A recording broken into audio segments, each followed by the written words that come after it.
शुभ्रम नायक सिपेट बालेश्वर आसी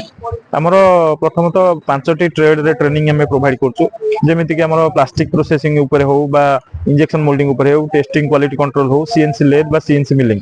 जो पिला मानकर क्वालिफिकेशन एथरे 10th पास रहउची से माने पढ़ी परिबे +2 परे मध्य पढ़ी परिबे +3 परे मध्य पढ़ी परिबे आईटीआई डिप्लोमा थिले से मानको 5 मास रो ट्रेनिंग सहित तांकर हॉस्टल फैसिलिटी खाइबा 4 टाइम रहिबा तांकर यूनिफॉर्म ट्रेनिंग किट सब किछि फ्री ऑफ कॉस्ट रे सिपेट बालेश्वर तरफ प्रदान करा जाउची ट्रेनिंग सरला परे जो पिला माने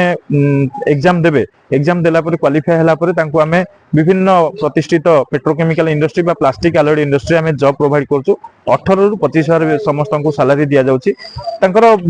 देखि कि जेमिंदी इंटरव्यू रे करि परिबे सेही भलिया सैलरी रहिबो तो पिला मानकर बेसिक नीड्स जो रहउची पुओ माने एथरे जाय परिबे झियो माने भी जाय परिबे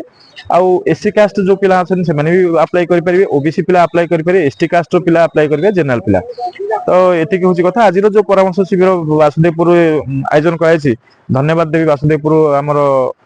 ब्लॉक प्रशासन को आउ हमर आज जो आमे आसु पिला मानकु आमे परामर्श शिविर रे बहुत सारा तथ्य माने प्रदान करिवो तो पिला माने गोटे कैरियर करि पाइबे फ्यूचर रे तंगा को जाय सर तो ट्रेनिंग पीरियड रे पिला मानकु